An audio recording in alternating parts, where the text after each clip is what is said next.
अगर भाई Saint Lucia की हम बात करें, जितनी भी वेस्ट इंडीज़ की पिचेस सबसे बेहतर तो यही नज़र आ रही है। बट कहीं ना कहीं हमने जो स्पिन डिपार्टमेंट की बात करते हैं कि स्पिनर को मदद देगी, वो भी हमें नज़र आया। बट जो एक एक्स्ट्रा ऑर्डिनरी चीज़ जो टीमों की सक्सेस देखी है हमने लास्ट कोई 8-10 सालों में, एक डेकेड के अंदर, वो पावर हिटिंग है। और पावर हिटिंग जो ख़ासतौर पे ऑस्ट्रेलियन करते हैं या जो इंग्लैंड वाले करते हैं, उसका कोई मैच नहीं है। इवन तो वेस्ट इंडीज़ वाले भी करते हैं, बट इनकी इतनी कंसिस्टेंट बेसिस पे नहीं है, कभी ना कभी ये कोलैप्स भी कर जाते हैं। बट ये कंट्रोल्ड और पूरी कॉम्पैक्ट, तो मैं वही बात जिक्र करूँगा इंग्लैंड में, इनके छक्के जब इनके प्लेयर मारते थे तो वो हमारे स्टैंड के तक, यहाँ जहाँ वो मीडिया बॉक्स था उधर तक आके गिरते थे। हमारे जो प्लेयरों ने छक्के मारे बड़ी मुश्किल से रोप के पार गिरते थे। तो एक बड़ा क्लियर आपको पावर का तो 6 रन से ना। उसका भी देख लेंगे। अब हमारा सबसे मेन प्लेयर बाबर आजम है, उसने 3 वर्ल्ड कप के अंदर 3 छक्के मारे हैं। तो जब कप्तान लीड करता है, बाकी टीम को मैसेज देता है, तो बाकी भी रिजवान के भी छक्के बहुत कम है। फ़खर एक ऐसा प्लेयर है, उसको उसके नंबर पे नहीं खिला रहे। और आजम खान को और इफ्तिखार को हमने कहा ये पता नहीं क्या कर देंगे, वो बेचारे 2 रन नहीं बना पाते।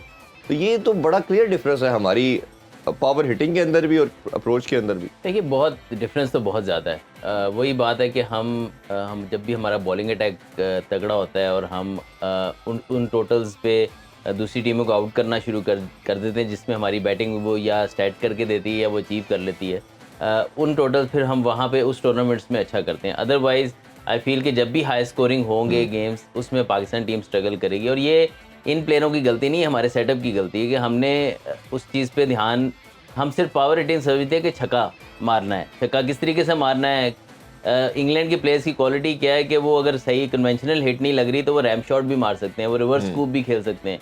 तो वो किसी भी जगह टाई अप नहीं होते कि यार इस पिच पे या ये बॉलर ये मेरे से ये शॉट नहीं खा रहा। आप फाइनल की मिसाल सामने, नसीम शाह जो 2022 का फाइनल था, नसीम शाह बैट पे बॉल नहीं लगने दे रहा था बटलर के, उसने क्या किया, उसी की पेस को यूज़ करके कीपर के ऊपर से छिक्का मार दिया। तो उनकी मसल मेमोरी इतनी तगड़ी हो चुकी है प्रैक्टिस कर कर के, और अपनी स्किल को इतना डेवलप कर लिया हुआ है, तो उनके लिए कोई ऐसी ज़बरदस्ती नहीं वो काम करते, उनकी नॉर्मल लाइफ का हिस्सा है। मिड विकेट पे छक्का मारना, सामने छक्का मारना, रिवर्स स्कूप करना, ये सारी चीज़ें उनकी मसल मेमोरी का हिस्सा बन चुकी हैं, क्योंकि उन्होंने इतने अरसे से इस चीज़ की प्रैक्टिसेस की हुई हैं। और ये तमाम प्लेयर्स उनके करते हैं। ये आप जो रूट को देख लें, उनका सबसे बेस्ट टेस्ट प्लेयर है, वो रिवर्स स्कूप करके टेस्ट मैच में मारता है। हाँ। क्या क्यों करता है कि वो उन्होंने अपनी स्किल को डेवलप किया हुआ है। उन्होंने स्कूल्स में ज़्यादा गेम्स खेली हुई है, हॉकी खेली हुई है। ये जो हॉकी खेलना है, गोल्फ खेलना है, ये बहुत आपको सपोर्ट करता है क्रिकेट के अंदर, क्योंकि आपका रिस्ट वर्क बहुत बेहतर हो जाता है, आपका आई जो है वो बहुत अच्छी हो जाती है। जो सारे स्कूप्स हैं, ये रिवर्स स्वीप्स, आप एवन मॉर्गन मारता था रिवर्स स्वीप, या ये जितने लोग मारते हैं, ये हॉकी बहुत अच्छा खेलते थे। तो इस वजह से इनकी रिस्ट में जान बहुत ज़्यादा और बड़ी जल्दी ये अपने आप को स्विच करके दूसरी तरफ हिट मारते हैं। हमारा मसला ये है कि हमारी स्कूल में स्पोर्ट्स नहीं है, तो उसका क्या हुआ कि ना रग्बी है, ना गोल्फ है, ना हमारे पास वो है हॉकी है। तो वो होता क्या है कि हम सिर्फ क्रिकेट तक, क्रिकेट ही तो सही तरह खेले। बात ये नहीं, आप इस चीज को रियलाइज नहीं कर रहे कि कितनी इंपॉर्टेंट है ये। आप एबी डिविलियर्स को देख लें, एबी डिविलियर्स 360 क्यों था? उसने टेनिस भी खेली हुई थी, उसने रग्बी भी खेली हुई थी, उसने वो गोल्फ भी खेलता है।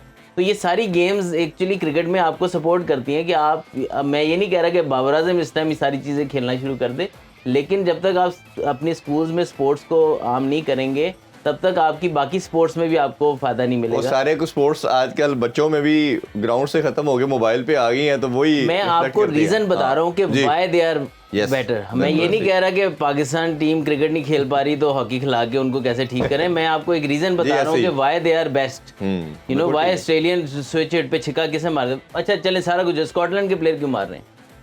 बिल्कुल ठीक है, स्विच हिट पे छिक्के मार रहे हैं ना, क्यों मार रहे हैं? कि उनके उसमें भी हॉकी भी है और सारे स्पोर्ट्स वो खेलते हैं, तो इनको ये क्यों ज़्यादा अच्छी करते हैं ये चीज़ें? स्विच हिटें क्यों अच्छी मारते हैं, रिवर्स को क्यों अच्छे मारते हैं? क्योंकि वो ये वाली गेम्स खेलते हैं, इनको ईजी होता है, ईजियर होता है निस्बतन पाकिस्तानी के इन चीज़ों को मास्टर करना। हमारे प्लेयर भी मारते हैं, लेकिन एक आधा मार के फिर दोबारा उनकी हिम्मत नहीं होती उस तरीके से मारने की, और बहुत कम प्लेयर हैं जो मार पाते हैं। तो इसीलिए आप देख लें कि अगर आप बाबर आजम के कह रहे हैं कि छक्के कम है, तो अगर किसी की स्ट्रेंथ सामने मारना नहीं है तो वो पीछे, मैंने इंग्लैंड के कई काउंटी प्लेयर्स को देखा है जिनकी पावर हिटिंग इतनी तगड़ी नहीं है, लेकिन उन्होंने इन चीज़ों को इतना इंप्रूव किया हुआ है कि उनका स्ट्राइक रेट इस वजह से अच्छा रहता है, और वो कभी बॉलर की पेस यूज़ करके फाइन लेग पे और थर्ड मैन पे छिक्के मार रहे होते हैं। तो इन दी एंड उनके छिक्के आ जाते हैं, अगर उनसे सामने हिट नहीं लग रही तो वो पीछे छिक्के मार देते हैं।